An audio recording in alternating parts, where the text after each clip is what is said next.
Hello everyone, welcome back to my channel. मैं doctor Priyanka आपके अपने यूट्यूब चैनल में आपका बहुत बहुत स्वागत करती हूं।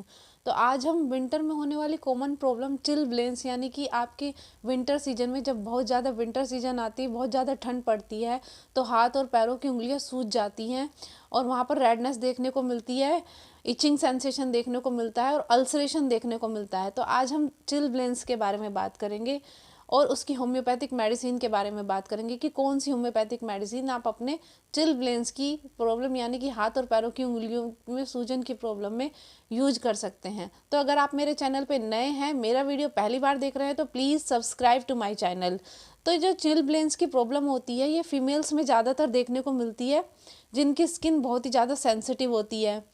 एल्डर पर्सन्स में भी देखने को मिलती है क्योंकि वहाँ पर जो होता है कि एल्डर पर्सन्स में क्या होता है कि ब्लड का सर्कुलेशन कम हो जाता है। बुजुर्गों में देखने को मिलती है, बच्चों में भी देखने को मिलती है।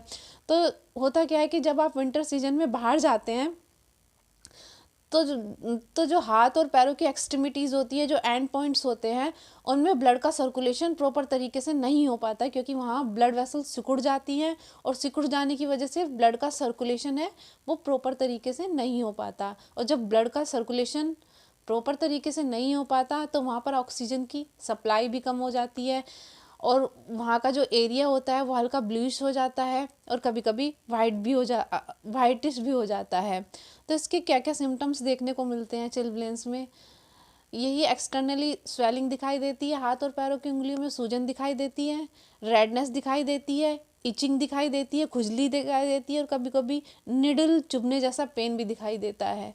तो आप कभी कभी अल्सरेशन भी देखने को मिलता है सीवियर कंडीशंस में। तो इसके क्या क्या कारण होते हैं, क्या क्या रिस्क फैक्टर होते हैं हाथ और पैरों की उंगलियों में सूजन के?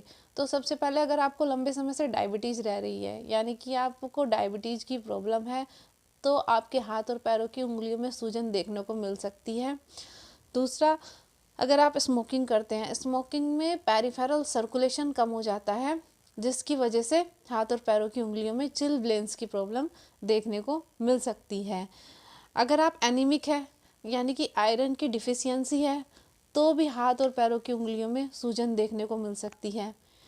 या वैस्कुलाइटिस की प्रॉब्लम है यानी कि आर्टरीज और वेसल्स में इन्फ्लेमेशन हो जाता है जिसकी वजह से चिलब्लेंस की प्रॉब्लम देखने को मिलती है। एक रोनाल्ड्स डिजीज होती है जिसमें क्या होता है कि सर्कुलेशन से रिलेटेड प्रॉब्लम होती है, उसमें भी आपको वो हाथ और पैरों की उंगलियों में सूजन देखने को मिल सकती है। तो आप क्या क्या मैनेजमेंट टिप अपना सकते हैं? ये कोई फैटल डिजीज़ नहीं है, 4-5 दिन में अपने आप ठीक भी हो जाती है, कभी कभी मेडिसिन भी लेनी पड़ती है। तो आप इसमें क्या क्या मैनेजमेंट टिप अपना सकते हैं? एक तो आपको ब्लड का शुगर लेवल मेंटेन करके रखना चाहिए और प्रॉपर न्यूट्रिशनल फूड लेना चाहिए यानी जैसे कि ग्रीन वेजिटेबल्स है, एप्पल्स हैं, ड्राई फ्रूट्स खाने चाहिए, गर्म खाना खाने के बाद गर्म पानी पीना चाहिए। और दूसरा, गुनगुने पानी में आप सेंधा नमक डाल सकते हैं। गुनगुना पानी में सेंधा नमक डालकर 10 मिनट तक अपने हाथ और पैरों की उंगलियों को उसमें डिप करके रख सकते हैं और बाद में ड्राई 10 मिनट तक आप रख सकते हैं क्योंकि सेंधा नमक जो होता है वो उसमें मैग्नीशियम मिनरल्स होता है और कभी कभी मैग्नीशियम मिनरल्स की वजह से भी हाथ और पैरों की उंगलियों में सूजन देखने को मिल सकती है। और आपको एकदम से टेम्परेचर चेंज होने से बचना चाहिए। आप उसमें लोशन भी लगा सकते हैं और ड्राई हीट से बचना चाहिए जैसे कि गर्म पानी की बोतल की सिकाई है, इससे बचना चाहिए। ड्राई हीट से बचना चाहिए आपको, रबिंग से बचना चाहिए, रबिंग नहीं करनी चाहिए अपनी उंगलियों को ऐसे। और कौन कौन सी होम्योपैथिक मेडिसिन आप यूज कर सकते हैं?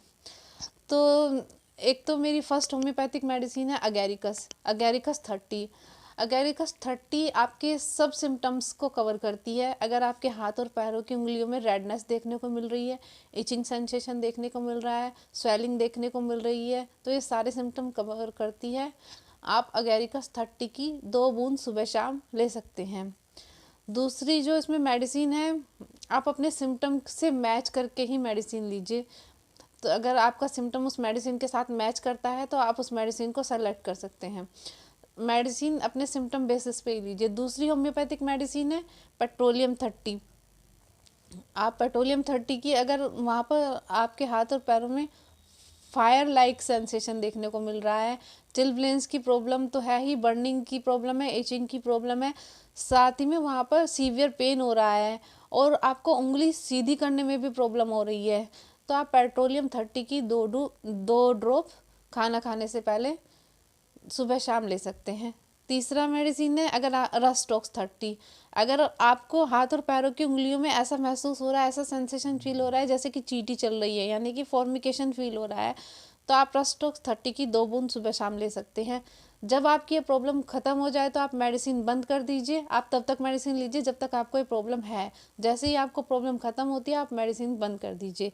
और मेरी एक मेडिसिन है लेकेसिस 30। अगर वहाँ फिंगर हल्की हल्की ब्लूइश हो रही है और वहाँ पर अल्सरेशन देखने को मिल रही है तो आप लेकेसिस 30 की 2 बूंद सुबह शाम ले सकते हैं। और अब मैं एक ऑइंटमेंट बताने जा रही हूँ जो कि है विजुअल कंपनी का हेमामेलिस ऑइंटमेंट। आप इस ऑइंटमेंट को लगा सकते हैं। अगर वहाँ पर रेडनेस हो रहा है, सूजन देखने को मिल रही है तो आप इस ऑइंटमेंट को यूज़ कर सकते हैं। और साथ ही ड्राई हीट को अवॉइड करना चाहिए। आप वेट हीट यूज़ कर सकते हैं। ड्राई हीट यानी कि जैसे आपको डायरेक्ट सेकना नहीं है उंगलियों को इस तरीके से, तो वेट हीट आप यूज़ कर सकते हैं, यानी कि गर्म पानी में सेंधा नमक डालकर आप यूज़ कर सकते हैं। और डायरेक्टली एकदम कोल्ड के एक्सपोजर में भी जाने से बचना है। तो आप ये मेडिसिन लीजिए, आपकी चिलब्लेंस की प्रॉब्लम खत्म दूर हो जाएगी। तो I hope you like my video. If you like my video please like, share and subscribe to my channel, and thank you for watching my video.